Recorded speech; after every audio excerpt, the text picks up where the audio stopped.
Hoy en Es la Hora de Opinar con Lisa Sánchez, Carlos Pérez Ricart y Fernanda Caso.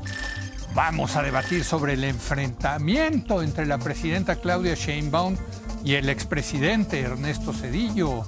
Después con Héctor Jaime Ramírez voy a platicar del desabasto de medicamentos en México. Y para terminar con Daniel Hernández hablaremos del deshonroso primer lugar en el que se encuentra México a nivel mundial por bullying. Así que quédese aquí en N+ Foro, que ya comenzó la hora de opinar.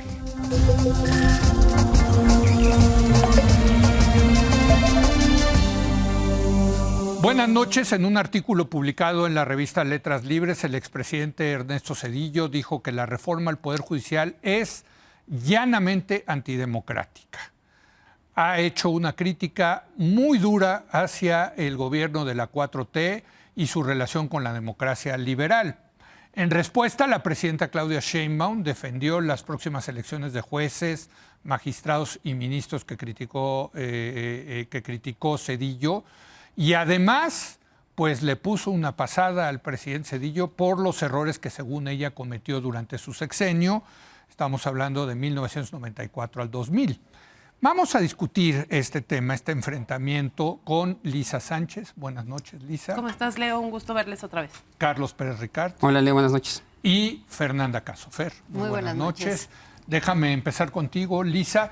Yo quiero decir que a mí me gusta mucho este tipo, que haya este tipo de debates. De acuerdo. Qué bueno que se esté enfrentando la presidenta con el expresidente, para que haya una rendición de cuentas de este gobierno y del gobierno del expresidente.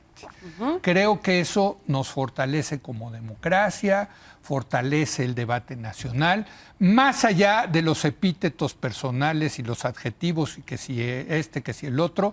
Yo creo que debería de haber más de este tipo de encontronazos, vamos a llamarlo así. ¿Estás de acuerdo? A ver, yo siempre he bienvenido el debate desde todos los lugares, claro, de los que vengan, de desde vivimos. los espacios de opinión. Esos son, al final de cuentas, las revistas, y a esto nos dedicamos. Y evidentemente que ese intercambio de ideas y sobre todo de exigencias de transparencia, rendición de cuentas, evaluación de la calidad gubernamental y de análisis del momento, ¿no?, actual y de los momentos pasados, debe hacerse también adentro de los gobiernos, y ese es uno de los roles principales de las oposiciones y de los famosos checks and balances, ¿no? O sea, que puedan existir este tipo de intercambios y a partir de este tipo de intercambios entonces pueda mejorar la toma de decisión.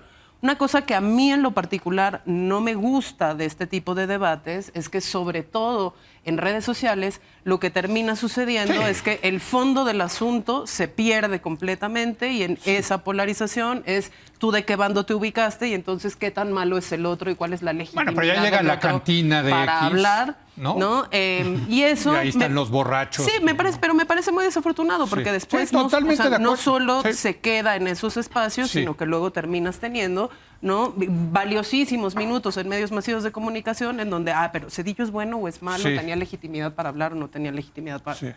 Y en ese sentido, yo lo que me propuse para estos valiosísimos minutos que tenemos en la televisión, sí es retomar el fondo del asunto, y el fondo del asunto es la reforma judicial. Correcto. Y dentro de la reforma judicial, una de las cosas que a mí me gustaría retomar ha sido la amplitud y la variación de voces, la diversidad de voces que hemos alzado la voz desde la primera iniciativa de ley hasta hoy, con todo lo que se ha visto de la implementación de la reforma judicial, y que lo seguiremos haciendo post elección para saber efectivamente cuáles fueron las consecuencias de esta decisión, que para nuestro juicio fue una muy mala decisión con un muy mal diseño, está teniendo todavía peor implementación. Es rescatar cuáles han sido esos argumentos y quiénes los han traído, también un poquito para que cuando las personas participen de esos debates, más allá de decir si robaron más o robaron menos, o si el Fobaproa fue de aquí o de allá, pues podamos discutir el fondo del asunto. Y ahí una de las primeras cosas a resaltar es que la reforma judicial ha sido criticada por propios y extraños. Ahí están las críticas de Ana Laura Magaloni, ahí están las críticas de nuestro querido amigo Carlos Pérez Ricard, ahí están críticas incluso de Viridiana Ríos, ahí están críticas de Hernán Gómez y ahí están errores identificados incluso por Fernando Noroña, por ejemplo. Ahí está incluso la presidenta Claudia Sheinbaum diciendo si hay candidaturas de personas que ya estén contendiendo por un puesto de juez, magistrado, ministro, que están involucradas en la defensa de narcotraficantes o hay alguna otra cosa que los descalifique por no cumplir la probidad, que se revise eso y ante el INE se busque la cancelación de esas candidaturas. Y por el otro lado, digamos desde la academia, desde la sociedad civil, desde los mismos afectados, las asociaciones de jueces, relatores de órganos internacionales como las Naciones Unidas sobre Independencia Judicial, ha habido otra serie de críticas muy importantes a esa reforma que van desde los riesgos de tener un tribunal de disciplina Suprema Corte de Justicia, desde las formas en las que en realidad se estarían afectando los derechos de las personas en materia penal, en materia adolescente, en muchísimas otras materias que también tienen el rango constitucional y tenían criterios específicos de cómo se tenía que impartir la justicia en esas áreas. Y entonces uno lo primero que encuentra aquí es que en este debate hay de todas las opiniones, de todos los espectros políticos nacionales e internacionales, y la gran mayoría, la abrumadora mayoría de esas opiniones técnicas sobre la reforma son contrarias a la reforma y además en todas ellas lo primero que se expresa es cuáles son los riesgos, ya no solo para la impartición de justicia y la certidumbre que exista sobre la legalidad en México, sino cómo eso en realidad sí constituye un debilitamiento de la división de poderes. Totalmente. Y la posibilidad de contener las acciones del Ejecutivo y del Legislativo, además de violaciones flagrantes también al tema de federalismo en una república federal como México. Y eso me parece fundamental para entrar ahora sí a un debate de si en realidad esta reforma nos pone o no en las puertas del autoritarismo competitivo en México o la autoritarianización de México y la erosión democrática. Pues muy bien, ahí está. Desgraciadamente, digo, yo no le haría mucho caso a lo que pasa en las redes, sobre todo en Twitter, en X, porque... Pero pasa en la mañanera, es que eso pasa en la mañanera. Sí, pues sí, es que... Eso es lo que hizo la presidenta en la mañanera el día de hoy. Sí, la mañanera se ha convertido también en una cámara de eco de la cantina, ¿no? Donde no importa la crítica de fondo, sino te van a considerar, van a decir, después de lo que dijo Lisa, eres una sedillista, neoliberal, conservadora, en fin, que sí lo eres. Sí. Ajá. No. A eso me refiero, ¿no? Sí. O sea, finalmente, bienvenido el debate. Creo que el expresidente Zedillo pone sobre la mesa y en las respuestas que ha dado a la presidenta otros temas como, oigan, hay que auditar las obras de López Obrador, ¿no? Pues yo creo que es una propuesta muy sensata, ¿no? ¿Cuánto dinero enterramos ahí los mexicanos? En fin, ¿tú cómo ves, Carlos? Bueno, yo con ustedes creo que está bien que los presidentes hablen, que los presidentes inteligentes hablen. Prefiero por mucho la voz... Y también los tontos, ¿eh? Prefiero mucho la voz de Zedillo al silencio de Enrique Peña Nieto, por ejemplo. ¿No? Sí. Entonces yo defiendo que eso suceda. Sí. No puedo estar de acuerdo. Ya hablamos de esto hace 6 meses cuando vino Zedillo a hablar a una asociación de banqueros. Sí. Y básicamente lo que reprodujo Letras Libres es ese discurso. Correcto. Pero no solamente es ese discurso, sino la entrevista que hace para Nexos hace 2 días. Entonces son las dos cosas. La entrevista y el escrito de unas 25 páginas que hay en Letras Libres. Correcto. Pero no estoy de acuerdo ni en la forma ni en el fondo de lo que dice Zedillo en particular. Sobre la forma, en primer lugar, lo que desde mi punto de vista es el uso de la hipérbole, de la exageración total, ¿no? Tanto en la entrevista en Nexos como en el artículo de Letras Libres, me parece que Zedillo prefiere solo hablarle a los radicales. Por poner un ejemplo, la dicotomía que él esboza democracia-tiranía, me parece que no existe. No existe la democracia que él dice que existió, ni se vislumbra la tiranía que él vislumbra, o no existe ni va a existir esa tiranía. Me parece que un doctor en economía, una persona inteligente como es Zedillo, debería saber más de matices y de grises que de pensar que antes una gran democracia y ya era una terrible tiranía. No me gusta eso. Y en Nexos, por ejemplo, dice tal cual, lo he citado, en México murió la democracia y está creándose un estado policial. Yo preguntaría incluso en esta mesa y en otras más si alguien cree que vivimos en un estado policial o que ya murió la democracia. Me parece que hablándole a radicales... Creo que, si quieres mi opinión... Sí, te lo pregunto.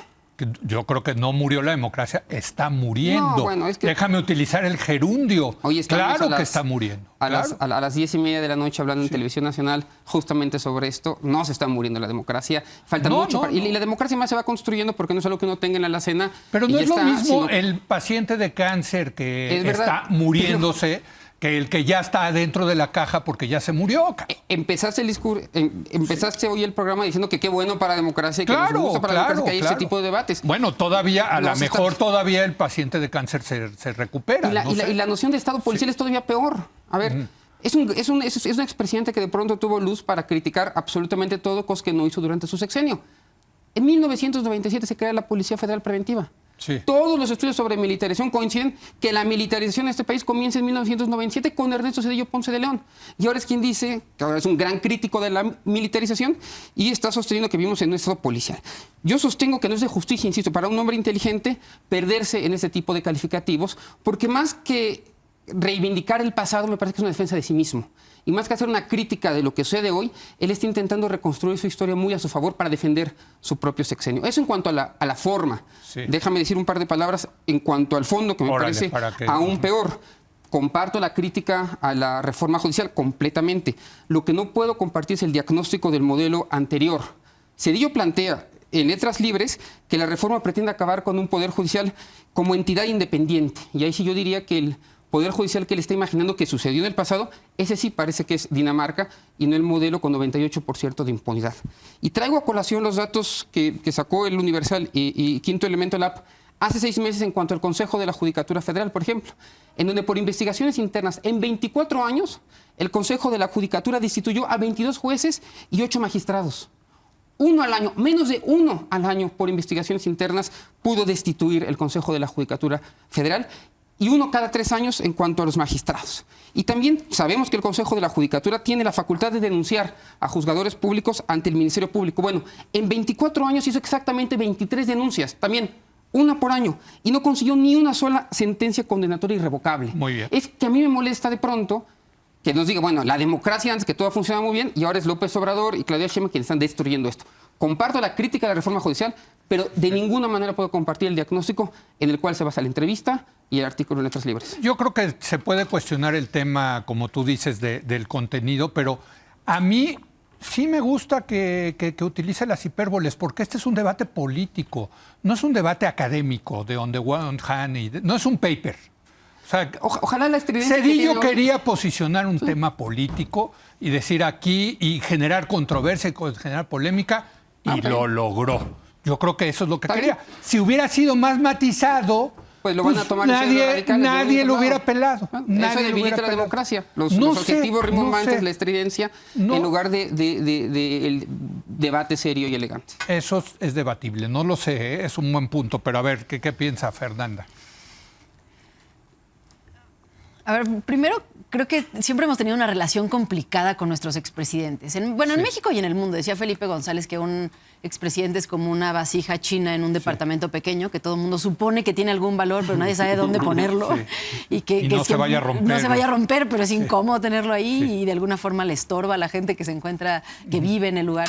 Y creo que en general esa es la dinámica con los expresidentes siempre. Pero en México, además, por la tradición priista, por estas reglas no escritas de que el presidente que se iba tenía que guardar silencio y dar pie al siguiente. Y pues muchas cosas que se fueron dando durante nuestros años posrevolucionarios, pues han hecho que cuando reaparece un personaje como ese Zedillo, pues siempre sea incómodo, ¿no? ¿Por qué está diciendo algo? Es abrir una puerta para que entonces también hablemos de su sexenio cuando pues no se hablaba. Que está bien, que se hable. Yo creo que está muy bien, pero al final es también parte de las reglas no escritas, es no hablar de los sexenios anteriores, y durante mucho tiempo ni el obradorismo ni ahora con Sheinbaum se hablaba de Zedillo, ¿no? Estaban los villanos favoritos, que eran básicamente Calderón y Salinas, y Zedillo por ahí se mantenía como uno de los que no se tocaban o se tocaban menos. Bueno, a Peña nunca lo tocan. A Peña no lo tocan, ¿no? Tienen unos de los que tocan y otros que no, pero parte de los requisitos para que no los toquen es no hablar, ¿no? Sí. En el momento que salen a dar una opinión, en ese momento se vuelven blanco de todos los ataques y una revisión completa de su gobierno. O sea, es peor hablar que robar. Es peor hablar que robar. Eso ha quedado muy claro. Es durísimo decir eso. Sí, pero para este régimen, sí, ¿no? Porque ya son una serie de gobiernos, claramente es peor hablar que robar, y criticar, bueno, ni se diga, ¿no? Sí, sí. Bueno, ahí no estoy de acuerdo en esa apreciación. Bueno, es a partir de las reacciones de ellos, ¿no? No es una apreciación mía, es como ellos han actuado durante estos años. A mí me parece que si sale un presidente a dar una opinión sobre algo importante en el país, habría que escucharlo. Es alguien que ya pasó por ahí, tiene una información que la mayoría de los mexicanos no tenemos, tiene experiencia que la mayoría de los mexicanos no tenemos, que tuvo que tomar decisiones. Así que no quiere decir que sea correcto lo que dice, pero de entrada hay que escuchar lo que está diciendo, intentar prestar atención. Yo no lo descalificaría de un plumazo. Y creo que particularmente en el caso de la reforma al Poder Judicial, pues tiene sentido porque él fue la última persona que impulsó una reforma al Poder Judicial. No, la última fue Arturo Saldívar. Bueno, la última reforma... Una completa y absolutamente ilegítima también reforma. Pero digamos, una reforma que transformó la... Inutilísima. Inutilísima, digamos, una reforma que transformó de fondo, que cambió a la Suprema Corte de Justicia. Y la hizo actor, ¿no? La hizo como actor y además sin una ventaja política de hacerlo. En ese momento muchos criticaban de, quiero una corte a modo. A ver, el PRI tenía una Suprema Corte a modo en ese momento. Totalmente. Estábamos hablando, eran 26 integrantes, la mayoría pues designados por el propio presidente. Un actor irrelevante. Era un actor absolutamente irrelevante y lo convirtió en un actor relevante. Sí. Tal vez no era el gran Poder Judicial, coincido en que pero no paró a varias democracia. decisiones de López Obrador, por eso el enojo del López Detuvo Obrador. a varias decisiones de López Obrador, pero también de Felipe Calderón y también de Enrique Peña Nieto. Era una corte que, si no todo el Poder Judicial, al menos eso de la corte, que era contener a las esferas más altas del poder en las decisiones más controversiales, discusiones entre estados, entre federación y estados, estados y municipios, estados entre ellos, era una corte que sí actuaba, que sí tenía un papel importante y donde había abogados preparados, ¿no? No sé si eran las mejores personas que podía haber, pero eran abogados preparados que muchos con carrera judicial, otros con trayectoria académica que habían llegado ahí fuerte. Con proyectos padrísimos. Con proyectos padrísimos. Y creo que si algo nos obliga a este debate entre Zedillo y la presidenta Sheinbaum en este momento, es a decir, bueno, se tenía que haber hecho una revisión de esa reforma del 94 antes de ir a lo que estamos haciendo hoy. Una revisión que no se hizo, que simplemente se dijo que todo lo anterior no servía y que ahora vamos con un modelo completamente nuevo. Como lo hizo Zedillo en el 95. Indica que va a salir mal. A ver. Lo hizo sin legitimidad alguna, por sus pistolas, descabezó la ¿cuál corte, falta de legitimidad? A ver, de entrada requirió consenso con otro partido político que no era de su alianza, que era el PAN. Bueno, pues en el 95 gobernaban absolutamente todo. De hecho, el PAN diseñó en gran parte de la reforma. Pues, el mismo régimen político de 40 años, la misma élite de siempre. Pero no tenían los ahora sigue siendo la misma élite de siempre. Descabezó la corte, la capturó, puso 11 ministros o sea, él decidió las ternas y descabezó a los 23. Es exactamente bajo el mismo argumento del López Obradorismo hoy. Se necesita esa purga para empezar de nuevo. Bueno, pero fue construir un nuevo modelo. Es que ese mismo argumento se destruyó funcionó sin estar construyendo algo nuevo. El argumento es el mismo. Necesitamos esta purga para construir un sistema nuevo. Ese es el mismo argumento de 1995. Es el primer argumento de fondo, o sea, para la partida, pero no es el mismo argumento de hacia dónde vamos. Allá estábamos quitando un modelo que asumíamos que no servía, porque además sí había diagnósticos claros de por dónde. Se evaluaron modelos internacionales, se revisaron cuáles eran las mejores prácticas y al final se llegó a un acuerdo en donde se tuvo Pero que no consensar con la solamente eso, Fer, oposición. sino que el proceso de designación de los ministros se pasó al Senado con una mayoría calificada de 2/3 partes. Cuando tenían toda la mayoría. No, el PRI no la tenía. Después de 3 el rondas PAN podía era elegir oposición.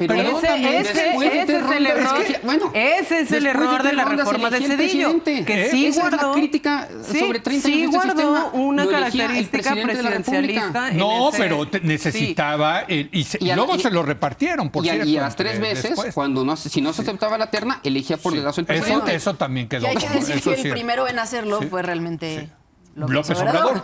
¿No? Que Nunca antes había aplicado esa regla. A ver, pero no le carguen a López Obrador. Vamos a regresar al debate. Perdón, Zedillo.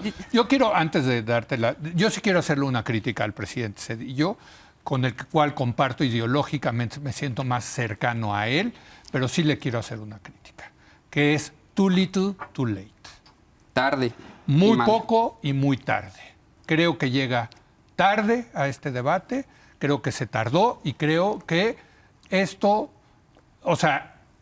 con un par de un artículo y una entrevista en Nexos, pues el que lo ha hecho grande es la presidenta. Si la verdad, si se hubiera quedado callada la presidenta, tampoco hubiera trascendido esto, creo, pero no sé.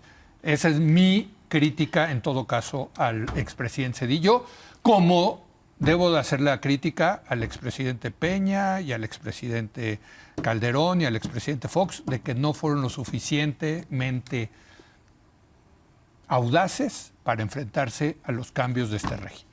Lisa Muchas Sánchez. críticas que hacer a lo que está escrito en esa entrevista y a lo que ha declarado el presidente Zedillo. Una de ellas precisamente es la ausencia del análisis del rol de la oposición, que efectivamente Claro, para que se pudieran muy haber bien. logrado los diseños institucionales que él logró, que no fueron menores, porque yo ahí no comparto para nada la apreciación de Carlos Pérez Ricard, en el sentido en el que, por ejemplo, sí se metió la posibilidad de que minorías parlamentarias pudieran impugnar cambios legislativos De acuerdo, a través ¿no? del rol de la Suprema Corte de Justicia, que sí se metieron las controversias constitucionales para invasión de competencias entre estados, municipios y federación, que sí hubo una ampliación justamente de las vías en las cuales la ciudadanía podía utilizar la sede jurisdiccional para garantizar derechos, y que además sí hubo un desmontaje de las últimas cosas que permitían que el régimen de partidos no fuera un régimen de partidos competitivos, y que eso finalmente desencadenó en una alternancia que encumbró a los que hoy están en el poder, precisamente porque ellos hacían parte de una oposición que fue efectiva en su momento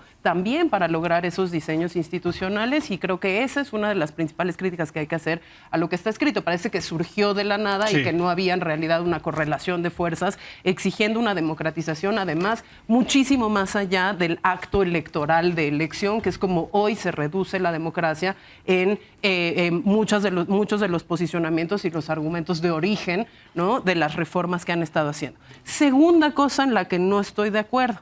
Creo que hoy el oficialismo pasa muchísimo tiempo criticando la imperfección de lo que llamamos transición a la De democracia acuerdo. e instituciones democráticas construidas fundamentalmente durante los 90s y los 2000s, pero pasa muchísimo menos tiempo dedicándole al punto y al detalle de lo que hoy sí constituyen debilitamientos institucionales en el espectro de lo más moderado, hasta acciones abiertamente autoritarias en esta precisión, esta demanda de precisión conceptual que haces, en donde sí, claro que estamos avanzando hacia un régimen bastante más autoritario que el que teníamos cuando llegó Andrés Claro. Manuel López Obrador. Totalmente. Y les voy a No lo poner crees. nada más algunos ejemplos. Yo, por supuesto que lo creo y por supuesto que lo sostengo. La militarización, sí. Yo en todos mis papers soy la primera que reconoce que uno de los elementos de origen de la militarización es haberles permitido entrar al Consejo Nacional de Seguridad Pública, a tomar parte de la decisión estratégica de la conducción Y de la la seguridad. creación de la Y Policía ahí está. Preventiva, de la Y Policía también Federal. reconocemos que 5,000 hubo soldados. 10,000, Sí, sí, sí. Él hasta inicia 10,000. con la seguridad. Sí, claro, fue el Hasta trasvase, el 10,000. primer ¿Cómo vas a trasvase. criticar Que la hay- militarización hoy?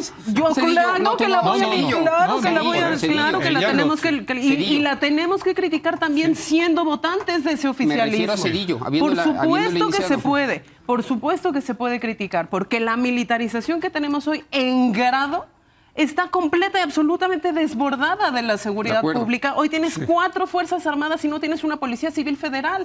Hasta que acaba de llegar este gobierno a corregir parte de ese rumbo que su propio partido no me estoy refiriendo político a ti, Liz, me lo estoy tiene que refiriendo al hacer. presidente. No, Sí. pero también Zedillo puede. ¿Por qué no va a poder? Bueno, pues porque es Ustedes, inconsecuente. ustedes mismos han dicho que la gente tiene la capacidad de cambiar de opinión y aprender de los errores del pasado. De otra manera no se explican por qué Bartlett es parte de su partido, los Yunes son parte de su partido, y todos aquellos que se ¿Cómo de su partido? congraciaron, ¿no?, con Bueno, el partido ¿De oficialista. quién ¿no? hablas? ¿De mi partido?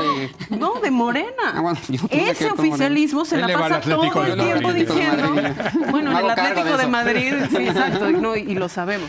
No de Morena. Ese partido siempre ha dicho se puede cambiar de opinión, es de sabios reflexionar, porque entonces está se bien. cancela la posibilidad de que Ya alguien que a lo mejor tenga Zedillo, una claro. opinión De sobre los acuerdo. hechos actuales, con todo lo que hay que criticarle al sexenio de Zedillo, porque mira, yo no era opinadora en esos momentos, pero vaya que sufrimos la crisis del 97 en mi hogar, y vaya que sufrimos La del un 95. montón de esas decisiones cuando yo era niña y cuando yo era adolescente. Algunos otros ejemplos de cómo sí hemos debilitado esas instituciones democráticas. La ley de transparencia que se acaba de aprobar.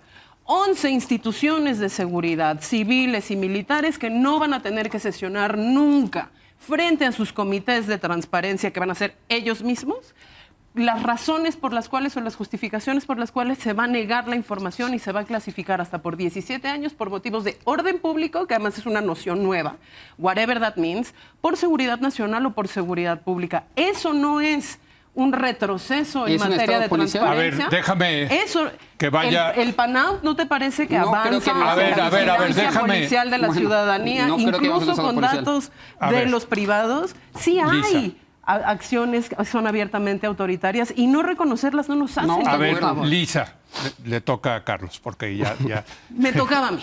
te tocaba a Sí, ti, Lisa. pero ya.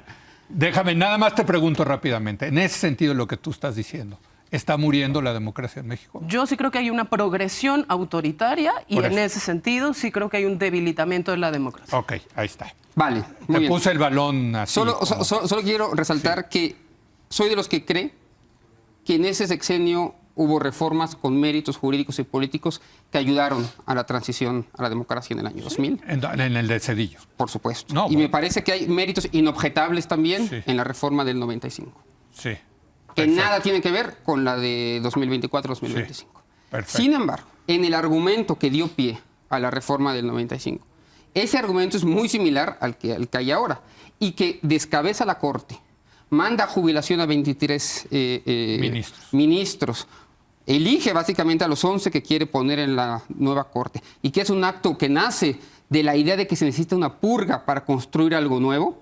Es exactamente la misma explicación y un López Obradorista acá y un miembro de Morena podría decir que el diagnóstico más o menos vale igual que en el 95. Por eso es que no me creo el argumento de que sean tan distintas en realidad en su génesis, aunque por los méritos sí han llegado a un lugar distinto. Es simplemente lo que quiero ¿Me permites puntualizar. cuestionarte eso? Porque Sí. yo creo que, a ver, ¿qué quería Cedillo? ¿Quería Cedillo controlar a la Corte o quería Cedillo modernizar a la Corte para que hubiera En una el Corte fondo- más democrática, digamos? En el así? fondo terminó esa élite por controlarla, porque en realidad lo que está sucediendo con la nueva reforma es que Claudia Sheinbaum renuncia a la posibilidad de elegir a 4 ministros y decide en lugar de eso someterlos a voto popular. Porque elegir tendría a los toda la cuatro. posibilidad. No, A los no. jueces de distrito, No, a son los los- no es jueces, a así. los Tampoco olvidemos el magistrados. contexto en el que se dio la reforma de Cedillo. Acababa de entrar en vigor el tratado comercial con Estados Unidos y Canadá y nadie se creía que en México hubiera De un acuerdo. sistema judicial, Claro, un poder claro, judicial muy que le diera importante. garantía a los inversionistas. Sí. Había que hacer una corte que diera esa certeza, esa tranquilidad de que el juez iba a resolver imparcialmente. Todo lo que se hizo alrededor de esa reforma tenía el objetivo de dar certeza. Todo lo que se hizo alrededor de esta reforma está generando lo contrario. Bueno, A ver, termina. nada más Sí. porque ahí está mi principal Sí. crítica a la intervención de Cedillo. Como tú dices, too little, too late. Cuando el sistema que él decidió construir, porque él fue el arquitecto de eso, Sí. se estaba pudriendo entre el año 2000 y 2025, cuando realmente se está pudriendo, cuando las élites del PAN y del PRI realmente estaban eligiendo quién quería que fuera ministro y magistrado, cuando estaba sucediendo, cuando el Consejo de la Judicatura Federal realmente no estaba funcionando, ahí cayó, ahí se le fue el fax de la Torre de Marfil de Yale, ahí dejó de hablar. Es ahora, justo ahora, cuando empieza a hablar de esto. Pero cuando realmente su voz hubiera tenido importancia en el debate público, porque se podría haber salvado el hecho de que se pudriera ese sistema, él prefirió callar. Y esa es la que hoy no le está interesando intervenir en el debate, sino salvar su propio No, legado. sí está interesado. Salvar su propio legado y reconstruir No, un poco no, lo que yo creo significó que su sí mandato quiere- para reconstruir un poco de la historia. Yo creo que sí quiere generar un debate y lo está logrando. por qué no lo generó antes, Leo? Y lo está, bueno, esa es mi crítica. Yo creo que too little, too late para todos aquellos De que acuerdo. de alguna manera construyeron ese sistema. Todos. Y que sí son fundamentalmente del PRI y del PAN. Y algunos del PRD, porque el Y de PRD Movimiento también. Ciudadano, porque y de la Movimiento militarización la Ciudadano, votó claro. también el naranja. Claro, o sea, ¿dónde quedó esa generación de la transición a la democracia? Que, bueno, para bien o para mal, teníamos una democracia disfuncional, en fin, pero ya, Fer. Y que porque también ahí se hay nos que acaba el reconocer el tiempo. trabajo de la sociedad civil, porque muchas de estas reformas salieron, sí, encabezadas por los partidos políticos en La del INAI, parte, por pero impulsadas desde la sociedad civil, como con el Grupo Oaxaca, justamente. Exacto. Y creo que en este gran discurso de la 4T, de cómo ellos son pues el momento siguiente después de, de la independencia, la revolución, la reforma, borran a toda esa generación que construyó la transición democrática. Y a mí me parece muy injusto y creo que eso es algo que retoma Zedillo en su artículo y a mí me parece que tiene toda la razón. Se borran a personajes desde Gómez Morín, Luis H. Álvarez, Carlos Castillo Peraza, pero también Eberto Castillo, Ifigenia Martínez, el propio Cuauhtémoc Cárdenas. El decir que eso no existió, que esa transición fue pues simplemente una continuidad entre el PAN y el PRI, cuando en esos mismos años la Ciudad de México la ganó Cuauhtémoc Cárdenas en un rompimiento brutal que nadie creía posible antes del 2000. Es un momento de México que Morena pretende borrar y al decir que la reforma del 94, la reforma en la que se nombraron los ministros, era algo como que pasaba por la decisión del presidente y de nadie más, es también borrar las diferencias y las discusiones políticas serias que había en el momento. Sí, claro. También y que muchos en de eso son los mejores de las discusiones políticas que se tienen, ¿no? Sí, pero por mucho. Había buenos debates. Sí, había buenos debates. A ver, tanto que uno de los principales oponentes en aquel momento de la reforma era el propio Eberto Castillo, ¿no? Que era uno de los que denunciaba que esto era una cooptación del Poder Judicial por parte de Zedillo. Pero creo que hablan del nivel del debate político que había en el momento y que hoy pues, difícilmente a mí se me ocurriría alguno de los legisladores que pueda estar al nivel de lo que estaban en aquel momento. No, totalmente. O sea, lo que eran esas legislaturas eran, la verdad, era una delicia incluso verlos. Hoy ver al canal del Congreso es como ver el canal de las luchas sufría libres. de representatividad, de mucha representatividad. No, totalmente. Y ahí sí hay un balance que tiene que hacerse. Pero yo creo que lo que nos llevamos los que hemos defendido la transición a la democracia es que no la defendimos bien. Y me incluyo. Yo no sé si hicimos bien o no, pero me incluyo y aquí quiero incluir a toda esa clase política de la izquierda, de la derecha, el centro, el PRI, el propio PRI, que no supieron defender lo que se había logrado. Esa es la verdad. Ahora el debate seguirá y vamos a ver en qué termina.